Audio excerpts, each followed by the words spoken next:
All right, we are going to be making some colored paper to make some junk journals. So come with me while we do that. You can see we used a pink color for this one and we used stencils as well. So we first started off with some watercolor, and so I ended up putting some water in a pan and then adding the watercolor. You can kind of see here it started to separate, so it wasn't that great of a method.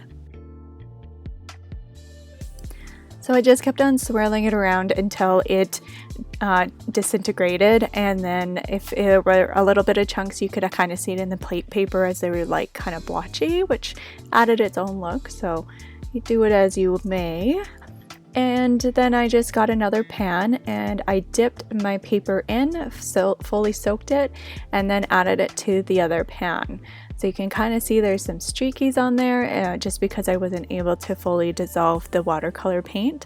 And I just kept on layering this one on top of the other, just the paper stacked upon paper.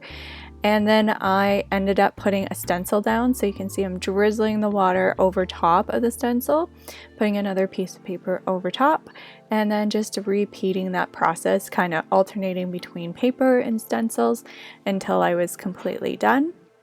And I'm putting another stencil on top and just drizzling some more water over top of that.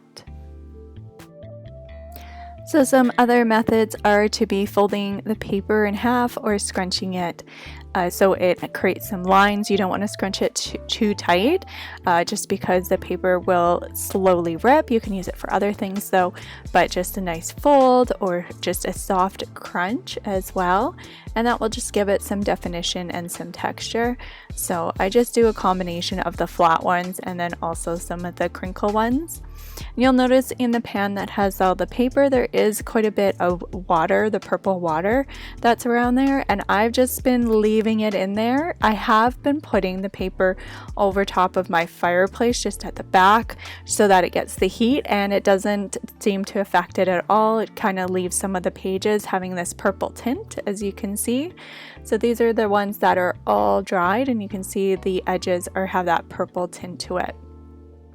So with the papers that are folded, I do take my iron with no steam and I put it around and just do the papers flat.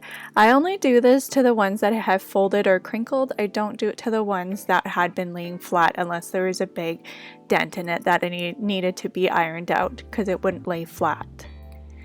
So it did take probably around 3 or 4 days for it to dry.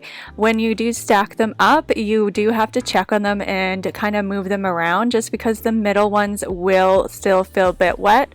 So sometimes I'll take the top ones off and just leave the middle ones until they're fully dry. But it did take 3 to 4 days just because of how high I'm stacking them. So we're going to be doing the green, and so I added it to the pan, the watercolor to the pan before I added the water, and that made a bigger difference. Less clumps, less separation, so that worked out great, and I just moved it with my hand until it was all dissolved. Now I'm just doing this exact same process, dipping it in and putting it into another tray and adding the stencils, doing some crumpling of the paper, the exact same process, and then I'll put it to dry probably for 3 or 4 days. Sometimes I just let it be, and when I get to it, I get to it. So you can see it worked out really nice for all the green and all the other colors as well. And so it'll be a fun project when I put them all together.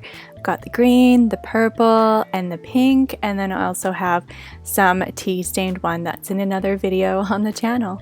But thanks so much for watching, and I'll see you another time. Thanks, bye!